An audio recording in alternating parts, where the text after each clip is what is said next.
Syro Malabar സഭയിൽ ഏറെക്കാലമായി നിലനിൽക്കുന്ന ഒരു വലിയ തർക്കമാണ് കുർബാന തർക്കം. ആ തർക്കം പരിഹരിച്ചതായി വിശ്വാസികളെ അറിയിക്കാൻ എറണാകുളം അങ്കമാലി അതിരൂപത രാവിലെ പള്ളി ചേരുമ്പോൾ, പള്ളിയിൽ കുർബാന നടക്കുമ്പോൾ ഈ സർക്കുലർ ഇന്ന് പള്ളികളിൽ വായിക്കും. ഞായറാഴ്ചകളിലും പ്രത്യേക ദിവസങ്ങളിലും ഒരു ഏകീകൃത കുർബാന അർപ്പിക്കണം. അച്ചടക്ക നടപടി നേരിട്ട വൈദികരുടെ പ്രശ്നങ്ങൾ രമ്യമായി പരിഹരിക്കുമെന്നും സർക്കുലറിൽ പറയുന്നു.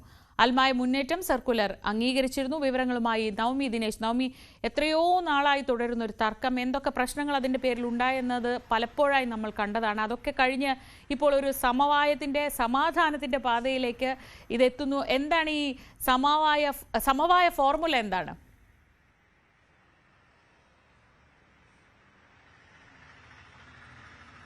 പള്ളിക്കകത്തും പുറത്തുമായിട്ടുള്ള വലിയ പ്രതിഷേധങ്ങൾ നമ്മൾ കണ്ടു, ഏറ്റുമുട്ടലുകൾ കണ്ടു, പോലീസിന്റെ വലിയ ഇടപെടൽ നമ്മൾ കണ്ടു. ഇതെല്ലാം വർഷങ്ങളായി നമ്മൾ കാണുന്നതാണ്. പള്ളി അടച്ചിടുന്ന സാഹചര്യം, കുർബാന നടത്താൻ അനുവദിക്കാത്ത സാഹചര്യം, ചർച്ചകൾ പലത് നടന്നു. മാർപ്പാപ്പ വരെ ഇടപെട്ടിട്ടും ഇതിനൊരു പരിഹാരം കണ്ടെത്തുവാൻ കഴിഞ്ഞില്ല. അതിനൊക്കെ ഏറ്റവും ഒടുവിലാണ് കഴിഞ്ഞ ദിവസം വൈദികരുടെ ഒരു യോഗം ചേർന്നത്. ആ യോഗത്തിലാണ് ഇപ്പോൾ ഇവരുടെയൊക്കെ കാര്യങ്ങൾ അംഗീകരിച്ചുകൊണ്ട്, ഭാഗികമായെങ്കിലും അംഗീകരിച്ചുകൊണ്ട്, ഇരുവരും പരസ്പരം ഒരു ധാരണയോടുകൂടി മുന്നോട്ട് പോകാൻ തീരുമാനിച്ചിരിക്കുന്നത്.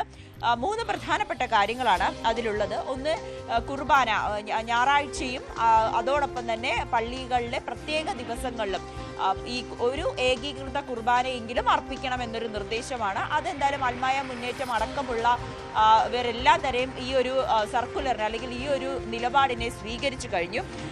മറ്റൊരു കാര്യം, രാവിലെ 5:30-നും 10:30-നും ഇടയിലോ വൈകുന്നേരം 3:30-നും 6-നും ഇടയിലോ ആയിരിക്കണം ഈ ഒരു ഏകീകൃത കുർബാന ഒരു സമയത്തെങ്കിലും അർപ്പിക്കുന്ന രീതിയിലേക്കായിരിക്കണം എന്നുള്ളൊരു നിർദ്ദേശം നൽകിയിട്ടുണ്ട്.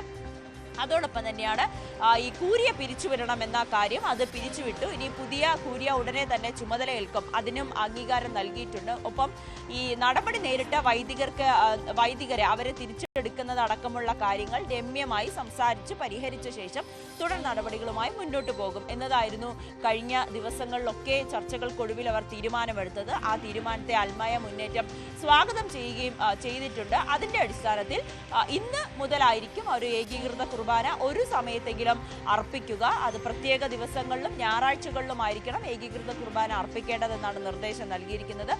അല്ലാത്ത സമയത്ത് അവരുടെ ഏതാണോ ജനാഭിമുഖ കുർബാനയാണെങ്കിൽ അത് തന്നെ നടത്തിക്കോട്ടെ. പക്ഷെ ഏതെങ്കിലും ഒരു സമയത്ത്, ഞായറാഴ്ചകളിലും പള്ളിയുടെ പ്രത്യേക ദിവസങ്ങളിലും ഒരു സമയത്ത് ഏകീകൃത കുർബാന അർപ്പിക്കണമെന്നാണ് നിർദ്ദേശം നൽകിയത്. അതെന്തായാലും അംഗീകരിക്കുമെന്ന നിലപാടിൽ തന്നെയാണ് അൽമായ മുന്നേറ്റം അടക്കം നിൽക്കുന്നത്. അതിന്റെ അടിസ്ഥാനത്തിലായിരിക്കും ഇന്ന് മുതൽ അത് പ്രാബല്യത്തിൽ വരിക.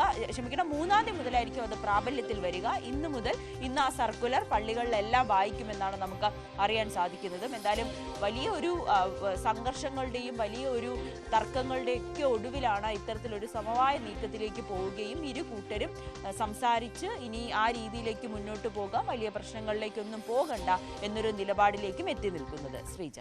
ശരി നവമി, സിറോ മലബാർ സഭയുടെ ചരിത്രത്തിൽ തന്നെ എത്രയോ കാലം നീണ്ട ഒരു വലിയ തർക്കത്തിന് പരിഹാരമാകുന്നു എന്ന് നമുക്ക് ആശ്വസിക്കാം. ഇന്ന് പള്ളികളിൽ കുർബാനയ്ക്കിടെ ഈ സർക്കുലർ വായിക്കും.